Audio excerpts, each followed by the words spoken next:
Olá, sejam muito bem-vindos ao podcast Saúde Sem Estigma, da farmacêutica Gilead Sciences.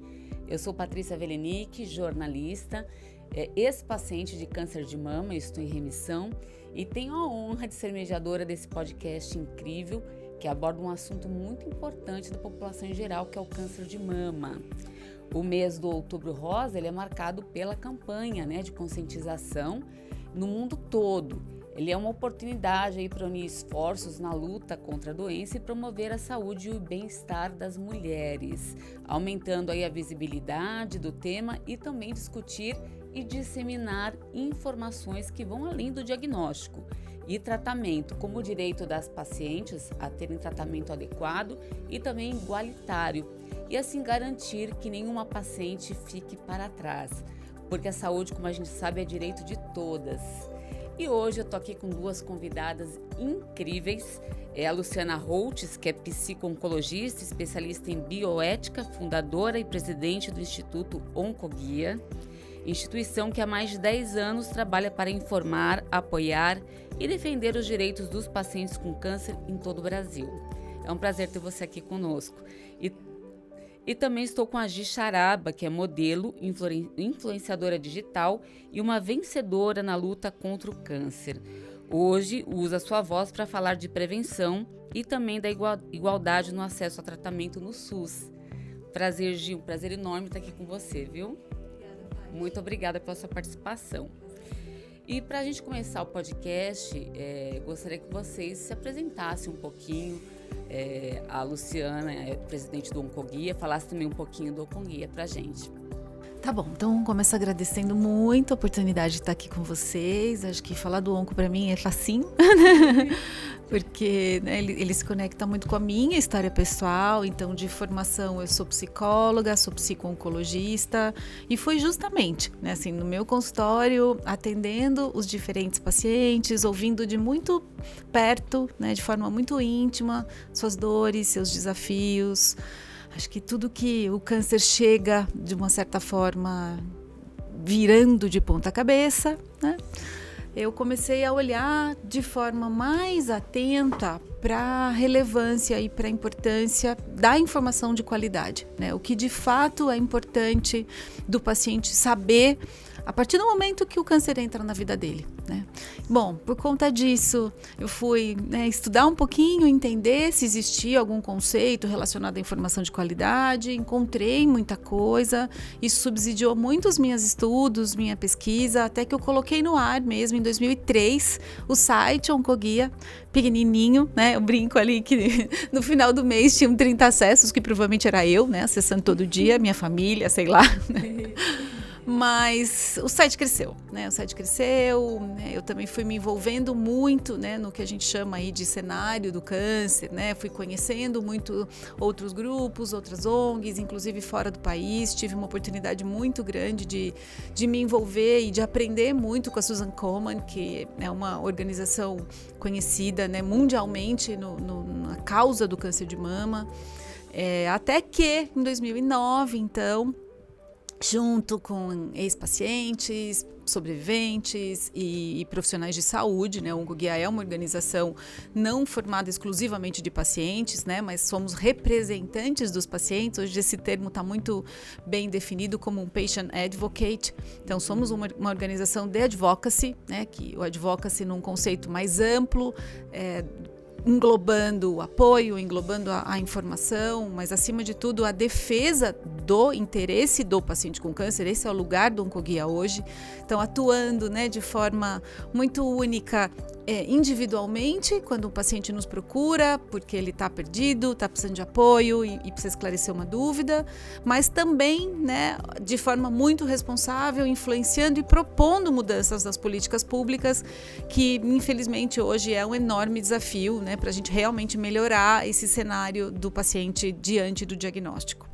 Falando um pouquinho. O mais interessante, gente, para você que está aí em home, está no trânsito nesse momento aí ouvindo a gente, a Luciana não teve câncer de mama, Não. E como que surgiu esse interesse, então, Pois é, foi essa minha conexão do consultório, né? Então foi nesse meu lugar de psicóloga, ouvindo as histórias, né? Que nasceu essa conexão. Eu falo que eu fui completamente capturada e não tem mais jeito, assim, não tem né? ninguém na família com câncer de mama. O câncer demorou para chegar na minha família, mas chegou, não tem jeito, ele vai chegar, né? Acho que essa é a grande notícia desafiadora que todo mundo precisa saber. Então, quando eu me envolvi, eu não tinha nenhum caso pessoal. Depois eles foram surgindo, né? Irmãos do meu pai tiveram câncer, mas não de mama. Então, de um jeito ou de outro, né? Ele tá pertinho, mas virou meu propósito de vida, né? Então, hoje o Oncoguia faz parte aí da minha escolha pessoal e profissional de como eu quero viver, assim, né? Da razão pela qual eu acordo todos os dias, assim.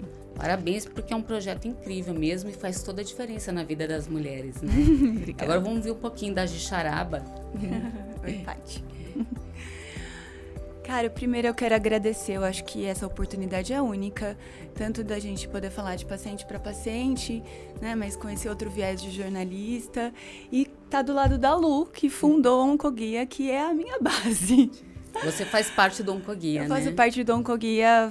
Eu tenho diagnóstico, eu tive um diagnóstico de câncer de mama metastático, acho que é importante falar isso, né? Eu tinha uma metástase regional local no osso externo e hoje eu estou em remissão, eu sigo no acompanhamento mais justinho, com muito medo, com uma porcentagem alta, né? Enfim, de uma possível volta, mas eu sigo no acompanhamento e eu acho que essa também é uma notícia desafiadora para eu poder passar, porque às vezes as pessoas me perguntam, como assim? Você não tá? Eu falo assim, gente, eu tô num limbo, né? Que eu não sou nem curada, eu não paro os bloqueadores hormonais e a ideia é que eu continue. Então eu acho que essa é a importância. Mas eu sou voluntária do Onco lá atrás, um ano, no finalzinho de 2016 para 2017 eu conheci a Lu, junto com a Eve. O seu câncer foi em 2015, é Foi isso? 2016. Final de outubro, né? Outubro. Outubro de 2016 foi quando eu conheci a Lu e a Evelyn, pessoalmente, mas eu já tinha entrado no site, no portal Oncoguia. Então eu acho que poder fazer esse trio, né? Então, assim, uma jornalista que teve câncer, uma paciente SUS que teve câncer, que buscou as informações no Onco e que hoje é base também para outras mulheres. Então, eu falo bastante sobre o tema, mas tudo que eu tenho dúvida, eu vou ali, ou 0800, para ter uma pessoa para falar comigo no Onco, ou mesmo o portal de informação. E puxando um pouco da minha história, eu estava com 29 anos na época, uma jovem, modelo, sonhadora, morando sozinha aqui em São Paulo, não tenho filhos, não fui casada, namorava antes, namorei durante, enfim, não entrei na porcentagem do abandono, mas eu decidi que eu queria continuar morando sozinha, minha família é do interior, e eu tinha que resolver esse problema, sabe assim? Então eu sabia que era eu que ia ter que ir atrás. Minha família não tinha tanta informação. Eu acredito que até hoje não tem, porque eles não gostam muito de ouvir, né? Falando sobre como. Então, quando eu descobri o câncer, a primeira coisa que eu fui fazer foi ir pro Google. E o incrível que é saber perguntar pro Google, né? Então, assim, quando a gente sabe perguntar pro Google e vai eliminando. Não quero saber Exatamente, perguntar pro Google e filtrar o que você vai querer, exato, né, do Google. Eu tô tendo o diagnóstico, né? Então, assim, eu quero saber quem deu certo, o que faz para dar certo. E eu tava naquela... Eu falei, antes da gente entrar para gravar, eu pensei muito qual seria o principal direito do paciente. Eu acho que o principal direito seria a gente saber um pouquinho de direito, né, Lu? Exatamente. Eu acho que para paciente SUS, principalmente, eu vou pegar o meu recorte, o meu viés, a primeira coisa, não dava para eu saber de câncer antes, sem eu saber do meu direito. Porque eu fui a pessoa que teve que batalhar pelo primeiro direito essencial do paciente, que é a lei dos 60 dias. Sim. Então, eu acho que a importância da informação é exatamente o que o Onco faz, é direcionar. Então, aí eu fiz a perguntinha certa pro Google. O Google me levou pro portal. E de lá eu falei assim, bom, aqui eu me achei, é aqui que eu preciso fazer.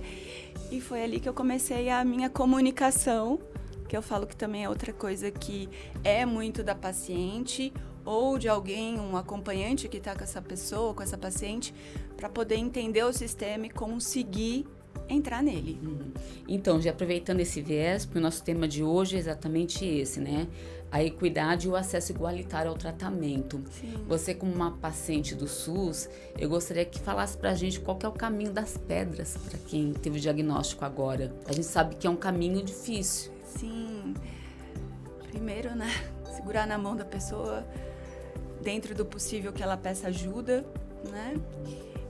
E se eu pudesse, eu dava o cartãozinho do onco para todo mundo, ou distribuía nos hospitais. Mas, enfim, eu acho que antes da primeira consulta da paciente no SUS, antes dela conseguir falar de câncer e falar sobre o tratamento dela, ela vai precisar saber um pouquinho do seu direito. Porque, às vezes, né, ela não vai chegar na primeira consulta. Sim. Ou, às vezes, vai demorar essa primeira consulta e o câncer não pode esperar. Então, se eu tivesse que dar um caminho hoje, que é o que eu falo sempre, busca seus direitos, sabe como que funciona ali o sistema e saber direcionar as perguntas certas para as pessoas certas. E para buscar esses direitos, você indicaria, por exemplo, O portal, Oncoguia? com certeza, o portal do Oncoguia. Porque tem muita gente que fica sem saber, não tem muita instrução a respeito, fica sem saber por onde começar, né? E de qualquer forma, às vezes eu sinto que hoje em dia tem a dificuldade de pacientes de buscar ainda, porque estão muito nervosas de buscar no Google. E aí eu já falo que tem um telefone.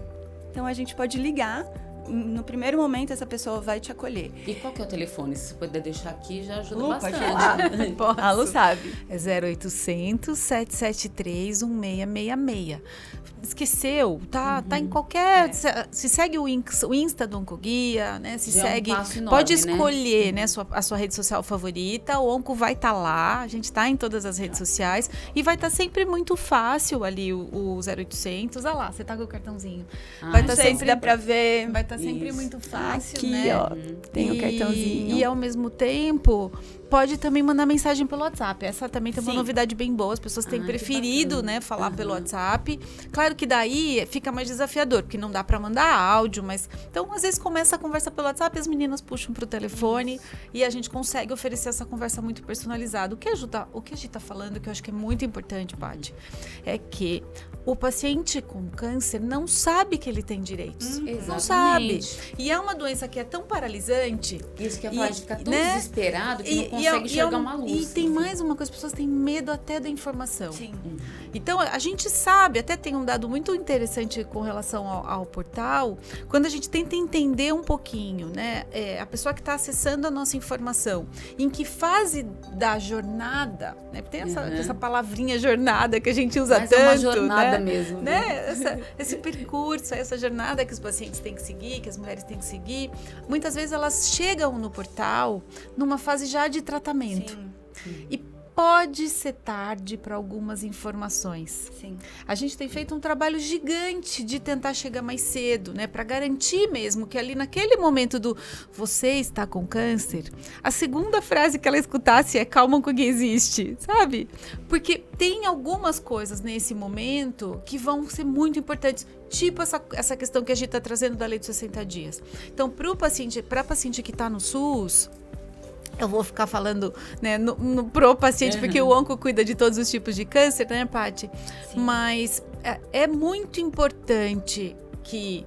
Porque às vezes ela já esperou tanto para fechar tempo, o diagnóstico. Sim. A gente sabe hoje, né, que existe um desafio gigante para uma mulher que sente uma alteraçãozinha na mama. Vamos pensar um pouco agora de jornada, né? Eu senti alguma coisa, eu aprendi que eu tenho que fazer o autoexame e eu passei a mão na minha mama e percebi um carocinho. O que eu faço? Vai pro posto. É para a UBS que ela tem que ir, né? Se é uma paciente, uma mulher que depende do SUS. Na UBS ela tem que ser atendida e o médico, diante desse sintoma, deveria pedir uma mamografia para ela, tá? Independente da idade. Então, o primeiro passo seria procurar uma OBS perto de onde ela mora. Exato. Se ela sentiu alguma coisa. Se ela sentiu alguma então, coisa. aqui nós estamos falando de uma jornada de uma mulher sintomática. Sintomática. Agora, eu não tenho nada. É isso que eu ia falar, porque eu não descobri no autoexame nada. Exato. Eu descobri por conta de uma psoríase capilar. Então, você estava investigando outras coisas, né? O corpo dá sinal quando tem algo errado, né? Exato. E algum médico olhou para você e pediu exames. Exatamente. Isso também é muito importante, né? Agora, não tenho nada e quero me cuidar se eu tenho menos de 40 anos. Não tem muito jeito, porque a gente não tem um exame preconizado e a mamografia não é o exame indicado. Então, vai no gineco, conversa com seu médico e o gineco vai te pedir o exame que ele acha que é o melhor para você. Pode ser ultrassom, pode ser até ressonância, mas é o médico que vai definir de forma muito personalizada o que você precisa. Se eu tenho mais que 50, mais que 40, é a mamografia. É a mamografia. A mulher do SUS vai ter mais desafio de fazer a mamografia com 40 anos. Vou explicar um pouquinho aí. Mas é nesse gancho. Temos a lei, temos, né? Eu queria que você falasse um pode pouquinho buscar mais dessa lei dos 60 dias, porque muita gente não conhece, né? Falo, mas complementa o que você quer trazer que eu trago depois. É porque eu acho que quando a gente pega para paciente que tá nesse lugar, eu senti o nódulo. Então, assim, eu não tinha ainda uma certeza que aquilo era câncer. Então, a primeira coisa que a paciente tem... Eu senti... Você sentiu nas preliminares com o ex-namorado, não foi? Não, na realidade, assim? Eu tinha sentido antes. Achei que ia passar. Como que toda mulher, achei que não era nada. A gente até quer que não seja nada, não, achei né? Que era, medo. Achei que era uma alteração de menstruação, né? De ciclo. E aí, perdurou. E quando ele me falou, eu acho que isso que pega, né? Quando uma segunda pessoa virou e falou assim, ó... Tá estranho. Aí eu me toquei de novo, eu falei assim, não, agora eu tenho que ir. E aí sim eu fui para a UBS. Então, contando a minha experiência, eu fui para a UBS. E antes de eu entrar na primeira, eu também pesquisei uma UBS que fosse perto da minha casa. Então, eu não tinha câncer ainda, mas era uma possibilidade. E é isso que eu falo que eu comecei a procurar coisas ligadas ao câncer antes. E aí, quando eu fui, pesquisei e vi assim, eu preciso de UBSs, que são postinhos, né, aqui, perto da minha casa, perto da minha localização. E aí, eu fui primeiro em sem marcar nada, fui na Humaitá, que é pertinho ali da minha casa, na Bela Vista, aqui em São Paulo, e tava muito cheio. E aí ela falou assim, você precisa ter o cartão do SUS. E aí sim que eu entendi que não era só eu chegar na UBS. E eu acho que é exatamente o que quase a maioria da população tem ou enfrenta. Porque eu não tinha dependido ainda do sistema único. 80% da nossa população brasileira depende do SUS. E tem muita gente... não sabe como utilizá-lo, E tem muita gente perto da gente que não tem plano de saúde. Eu viro e mexe, me surpreendo e falo, você não tem plano, né? E às vezes não tem plano e não tem o cartão do SUS. Eu não tinha o cartão do SUS. Então fica a dica pra quem tá ouvindo a gente. Se o SUS é o seu plano de saúde, né? Ou se você não tem plano de saúde, a primeira coisa é, pelo amor de Deus, você tem cadastro do SUS? Sim. Fazer a carteirinha do SUS. Porque normalmente assim, eu tenho plano de saúde, mas eu vacino os meus filhos no SUS, né? Eu tomo vacina no SUS. Então, assim, eu tenho também meu cartãozinho do SUS, né? E tem muita gente que nessa hora se dá conta que não tem, sabe? Então, esse é o primeiro passo importante, porque qualquer porta de entrada que você tem que chegar numa atenção especializada, porque a gente está falando, né? Existe uma regrinha que é atenção primária, atenção secundária, atenção terciária. Para chegar na terciária, que é onde você se trata do câncer, você tem que começar aqui. Sim. Não vai ter jeito, né? Se não for assim, você vai sempre ficar em busca do jeitinho, né? Então assim, dá um jeitinho. Tem muita gente que liga no onco para mim, né? Pro oncoguia falando, dá um jeitinho de eu entrar logo lá no ICESP. Dá um jeitinho de eu entrar logo. Às vezes até logo. prolonga, né? A pessoa quer você fica que seja tão rápido, ela prolonga isso aí. Exato, acaba sendo um percurso que pode ser mais desafiador. Corre, faz seu caminho aqui, né? Começa aqui, porque aí você tá, né, assim, formalmente inserida no SUS, sabe? Sim. O SUS tem que te puxar, Sim, sabe? É o SUS. exatamente. É desafiador? É muito. A gente sabe que demora, né? Então, recados importantes. Fiz minha mamografia e, gente, assim, deu BIRADS 4 e 5, Já. pelo amor de Deus, acende um farol que não é nem amarelo, é vermelho, sabe? E assim, não fica com essa mamografia parada na sua mão, né? Tem um recado importante ali que sim pode ser câncer. Então, vai atrás, cobra do SUS, que você precisa passar pelo mastro. Tem até uma recomendação que se é 4 e 5, você tem que ser direcionada direto para biópsia, sabe? Então, tem orientações importantes que se você sabe, né, você agiliza e você tá junto com o sistema batalhando por um diagnóstico mais precoce, que é o que a gente quer, né? Então, eu tive o triplo negativo.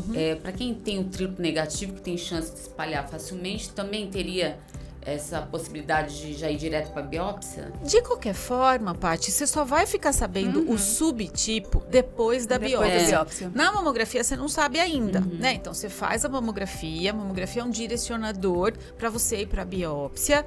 Na biópsia, ontem a doutora Marina explicou tão bonitinho. A biópsia vai te dar o resultado do anátomo patológico, que ainda não conta o subtipo, né? Aí você tem que fazer um outro exame que o médico tem que pedir, que não deveria ser assim, a doutora Marina até falou isso também, que se chama imunohistoquímico. Sim. Aí você começa a saber o que a gente fala tanto, né, que é o nome, o sobrenome e o apelido. Nada disso. Aqui nessa fase de mamografia, as mulheres sabem, né? É a partir do momento que você sabe que você está com câncer, essa é uma informação que toda paciente com câncer tem que saber, né? Aí sim você tem que batalhar para saber, doutor, qual é o meu subtipo? Porque isso vai ser fundamental para você ter acesso ao melhor tratamento, sabe? Então isso é bem importante. Então eu tive, graças a Deus, a oportunidade de fazer meu tratamento pelo convênio. Mas eu precisei do SUS, porque precisei fazer um tratamento dermatológico depois da quimioterapia. Fiquei com psoríase crônica, né? E precisei fazer um tratamento dermatológico. Que o SUS dá de graça, né? Não, o exame que eu precisava fazer para saber se eu tenho tuberculose ou não, isso é feito pelo SUS. E então eu já tinha a carteirinha, graças a Deus, e fui atendida rapidamente nesse quesito, não tive problema nenhum. Mas para mostrar a importância, mesmo que você tenha um plano de saúde, de ter a carteirinha do SUS, porque em algum momento você pode tudo precisar. Tudo é SUS. É nosso, de todo mundo. Esse tipo de exame só faz no SUS para tuberculose. Perfeito, Paty, quando você traz um outro recorte ainda, porque exatamente, eu não tinha carteirinha. E aí, quando eu fui, nossa, não vou esquecer da enfermeira, falou assim, ó, faz a sua carteirinha, pega o seu endereço, faz a sua carteirinha. Nisso eu fiz. Dá pra fazer, acho que até online, né? Eu fiz online, recebi e fui. Aí eu consegui, eu fui numa outra UBS, que era um pouquinho mais perto da minha casa, UBS Nossa Senhora do Brasil, lembro muito bem disso, e que aí eu fui muito bem orientada e me marcaram um ginecologista. Então, assim... Demorou, Gi? Foi 15 dias para a primeira consulta, mas todo mundo todas as enfermeiras que eu passava, falava assim, ó, não, ele já vai dar os exames e você não espera. Então, assim, eu acho que eu fui conversando tanto.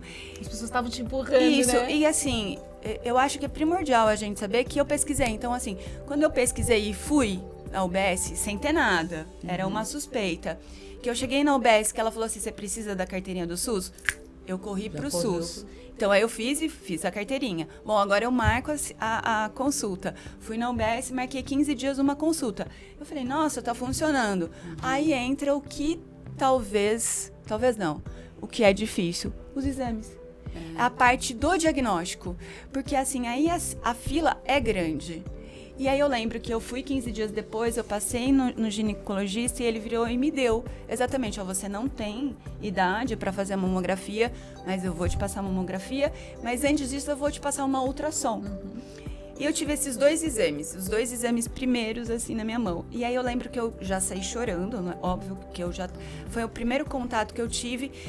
E aí eu conversei com uma assistente social, que eu procurei ela, que eu falei assim, não, eu preciso... Na UBS mesmo? Na UBS, eu falei assim, eu preciso de alguém que me acolha nesse momento, porque eu não queria contar nada pra ninguém. Então, eu decidi contar com a ajuda de uma pessoa fora da minha bolha, mas que fosse dentro da UBS. Ela virou e falou assim, ó, eu não vou esquecer, eu super te entendo, mas faz um favor, junta o dinheiro que você tem e já paga os exames, esses 2 exames agora para agilizar o processo. Mas a gente vai marcar. Eu fiz isso. Então eu acho que essa é a minha dica de ouro, assim, porque se eu tivesse com um tumor palpável, que eu tava, né? Um tumor já grande, palpável. E se eu tivesse esperado, porque 3 meses, 3 para 4 meses, foi o prazo que me deram para primeiro exame, que era uma ultrassom básica. Aí eu lembro que eu fiz a ultrassom, e quando eu fiz a ultrassom, já deu aquela alteração grande, e nisso eu voltei pro posto, e aí eu comecei as minhas idas. Você levou teu exame para ele? Levei. Pronto. Levei. Aí o que eu fiz? Eu fiz assim... o exame de ultrassonografia que eu paguei. Então eu fiz assim, de um dia para o outro. Então é legal destacar isso, porque graças a Deus teve a oportunidade de pagar, mas muitas mulheres não têm, e sabe, né? Paty, assim, a gente tá trazendo também uma coisa que às vezes é mito, porque às vezes as pessoas falam assim, ai, mas se eu levar o meu exame de fora, ele não vai aceitar. Não, aceita. E aceitou. Aceita, claro. Então, assim, é verdade que, sim, não é o que a gente quer, não deveria ser assim, mas se eu posso, né, usar ali num momento para tentar agilizar e fazer particular esses exames, né? Você leva de volta e assim, a gente tá trazendo. Eles aceitaram e agora, quem não usaram pode, isso, né? como é que fica? Quais são os direitos desse paciente? Acho que a Lu vai saber dizer melhor sobre isso, mas só reforçar que quase ninguém também tem essa disposição ou vai ficar esperando. Então, eu acho que a agilidade que a gente tem, porque eu comecei a pesquisar antes, foi o que me abriu os olhos. E foi eu conversar com a assistente social.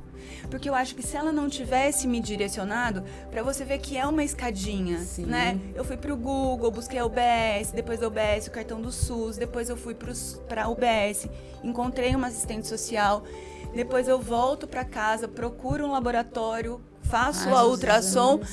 2 dias depois eu volto na UBS e eu falo, eu quero marcar um ginecologista de novo. E aí ela falou assim, o seu retorno é daqui 15 dias. Você não parou, né? Eu não parei. Então, assim, eu quero marcar de novo o ginecologista. Não, seu retorno é para 15 dias. Eu falei assim, não, mas eu já tô com o laudo do primeiro exame, que eu acredito que já deu alteração. Porque aí acendeu todos os alertas. Aí ela falou assim, não, a gente consegue daqui 15 dias. Eu falei... Amém, tô falando o meu jeito, né? Amém, mas então agora eu vou fazer a mamografia. Fiz, paguei também. Eu falei assim, quando eu bater nele, nos 15 dias, eu tô com tudo pronto. E foi isso que eu fiz. Aí veio o quê? Ele pediu a biópsia. Aí era mais uns 3, 4 meses. E aí eu comecei a procurar em todos os lugares e eu também paguei a biópsia. É isso que eu falo. Às vezes a gente... Ninguém tem, não tô falando assim que todo mundo vai ter o acesso, ou o dinheiro, ou também essa velocidade de fazer as coisas, de pensar, eu preciso correr. Eu acho que, de novo, né, a gente tá trazendo aqui recados importantíssimos, né? Eu acho que se a gente sabe, né, que alguma coisa tá errada, e que sim, pode ser um câncer, e que sim, se a gente descobre pequenininho, tudo vai ser diferente, sim um tratamento menos agressivo, não vai ser fácil, né? Não. Mas, porque às vezes falta até essa informação que a gente tá falando, assim, se você não estiver correndo atrás, pode ser que a coisa demore muito tempo e aí sim a coisa vai ficando ainda mais desafiadora, porque você corre o risco de descobrir um câncer numa fase mais avançada. Agora, o que você está falando, né, Paty, assim, qual é o direito dela? O direito dela é de ser atendida. O SUS vai dar os exames. O problema é que o SUS vai demorar. O problema é o tempo, essa é a realidade. Né? Essa é a realidade. O que pode tentar ajudar? Ir atrás. A gente não parou de ir atrás. Então, assim, agora, às vezes a pessoa tá trabalhando, né? Então, você tá lá no emprego, será que a tua patroa vai entender que você vai ter que sair um pouquinho mais cedo porque você quer dar uma passadinha na UBS, sabe? Então, a gente tem uma sociedade que precisa trabalhar junta, todo mundo junto, para que a gente agilize um acesso a um tratamento mais rápido, a um diagnóstico mais precoce. Porque é todo mundo que tem que estar junto, né? A gente tava sozinha, mas a gente teve acesso à informação e foi atrás, né? Então, a gente sabe da falta de informação, porque às vezes, assim, do mesmo jeito que você procurou a assistente social, tem a ouvidora. Toda UBS, então, toda UBS tem uma ouvidoria. O que é ouvidoria? Alguém que está lá à sua disposição, à disposição de nós, cidadãos comuns, para te ouvir, né? Se você está satisfeito, se você quer fazer um agradecimento, ou se você quer fazer uma reclamação, se você quer um pedido de ajuda. Exato. Então, o ouvidor está lá. Então, eu posso procurar o ouvidor e falar, tá demorando muito, você me ajuda? Eu posso ir na assistente social, igual que a Gi falou, tem alguma coisa que eu posso fazer para agilizar meu exame porque eu tô preocupada? Sabe? O que é muito desafiador não pode esperar muito. E aí, assim, a gente tem não só a lei dos 60, Paty, mas a gente tem lei dos 30 dias. Então, fiz a mamografia e tô com o resultado alterado. Palpei alguma coisa na minha mama e tem alguma coisa aqui, começa a correr 30 dias. Então, o agendamento da biópsia, né, o dia que você vai fazer a biópsia, deveria ser em 30 dias. Deveria. E se não acontecer nesses 30 dias? Eu posso reclamar. Aí eu posso, né, ir atrás de uma defensoria pública, né? Eu posso ir atrás do meu direito de falar, a lei dos 30 dias está sendo descumprida, entendeu? Essa é a lei mais desafiadora no Brasil de ser cumprida. Sim, com certeza. Essa é a maior, assim, depois tem a dos 60. Então, a dos 60 eu sei que eu tô com câncer, eu tenho um papel falando a data ali, né? Hoje, vamos imaginar que é hoje, né? Tá escrito lá a data do meu relatório de hoje que eu tô com câncer, eu deveria começar meu primeiro tratamento em 60 dias. Exame não é tratamento. Sim. Passar com o cardio não é tratamento, né? Não. Então, assim, se o meu primeiro se o meu primeiro tratamento é uma cirurgia, eu tenho que estar sendo operada em 60 dias. Se o meu primeiro tratamento está definido que é uma químio, eu tenho que estar fazendo a minha primeira químio na veia em 60 dias. Sim. Isso também é importante. Senão eu fico falando assim, mas eu estou fazendo exame, eu estou fazendo revisão de lâmina, eu estou fazendo alguma coisa, e nessa a paciente vai demorando e tem esse atraso para começar o primeiro tratamento. Né? Então, tudo nosso país é muito grande, né? Eu já falei sobre isso, que é heterogêneo. Por exemplo, quem está na capital tem mais facilidade de ter acesso ao tratamento. Quem mora no interior do Piauí... Meu CEP é diferente. Então, e essas pessoas têm menos acesso à informação ainda. Menos acesso à informação. Porque a Gi é uma pessoa instruída, que soube o caminho das pedras, o que ela ia fazer. Mas tem gente muito que medo, não. Sabe, Paty? Né? Eu acho que na minha história eu tô desenhando ela assim pra vocês porque exatamente eu tô contando ela na prática, mas ela foi dolorosa, né? Então assim, não vou invalidar a espera também. Só que o que eu percebo muito quando as pessoas vêm me perguntá-lo, o tete a tete de paciente para paciente, é que assim, mas eu já marcaram já tá para marcar meus exames, ou os meus exames já marcaram.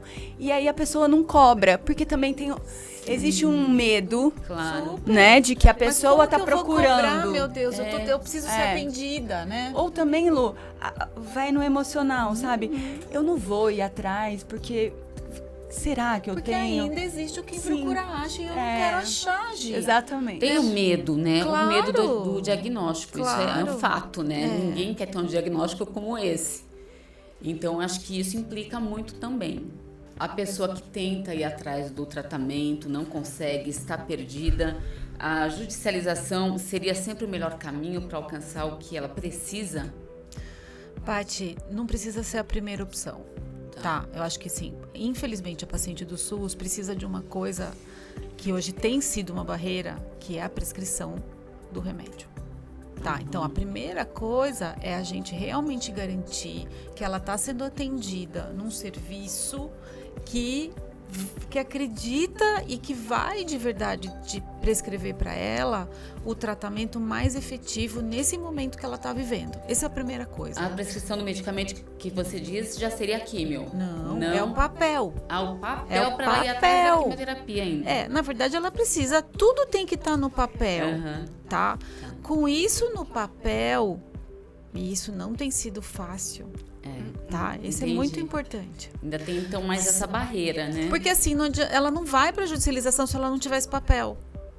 Entendeu? Sim. Então, assim, estamos falando aqui, ela precisa ter acesso à informação do tipo de câncer dela, tá?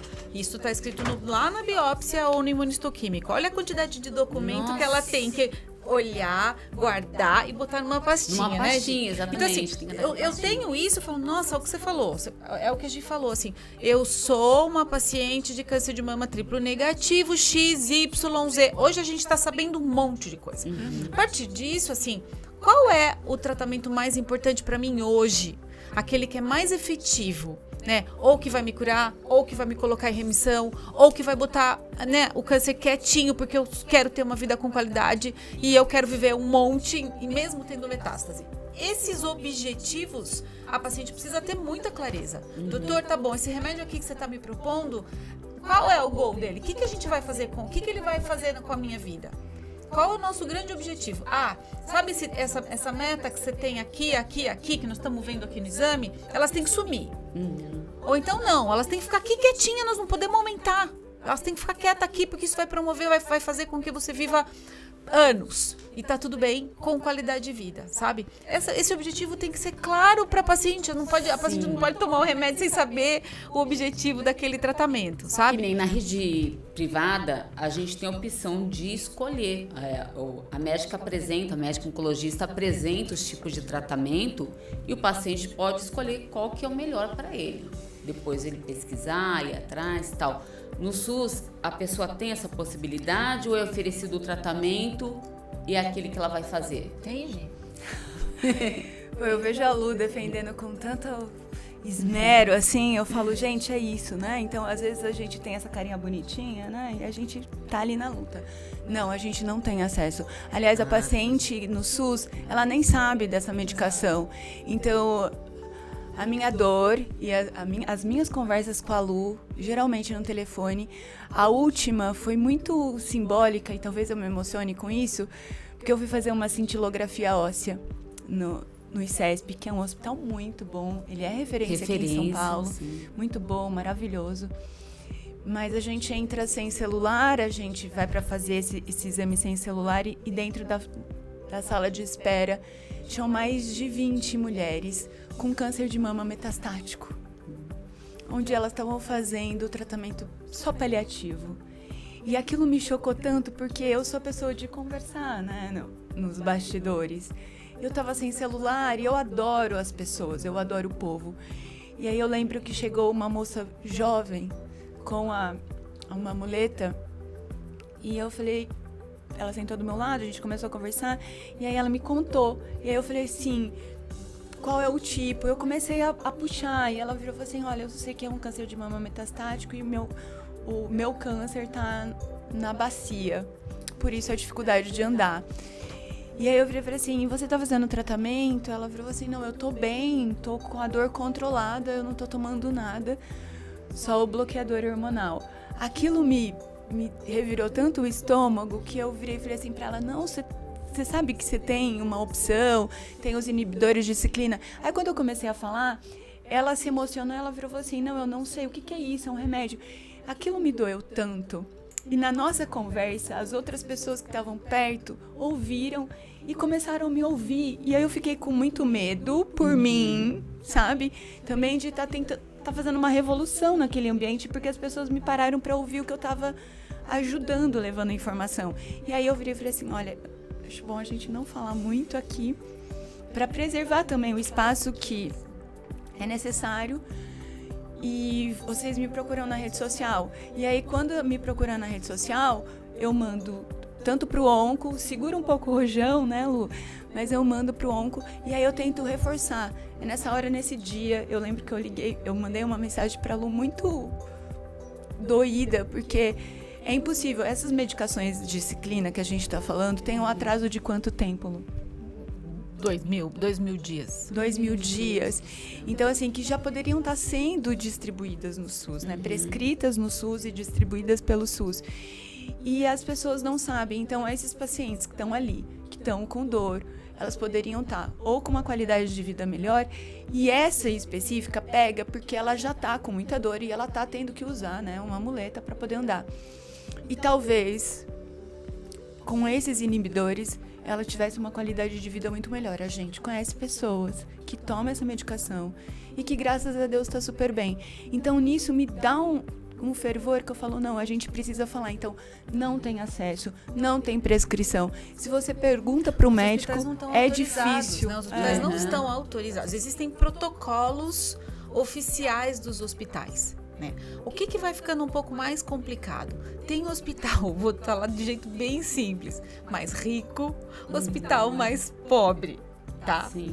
O hospital, e aí eu tô falando aqui de modelos de financiamento do próprio hospital. Mas você diz isso na rede pública. Tudo SUS. Nossa SUS. conversa Falando aqui é SUS. SUS. Então, assim, não é tudo SUS que é igual. Não. Né? Então é isso, a gente tem hospitais, vou usar o exemplo de Barretos. Né? O Barretos faz um trabalho muito grande de ter um financiamento dele né, alto, né? Então ele capta recurso, ele tem os patrocinadores, né, os apoiadores, os artistas, tal, não sei o quê. O que ele faz com isso? Ele reverte para dentro e ele toma decisões internas de como ele quer que o tratamento que ele oferece seja.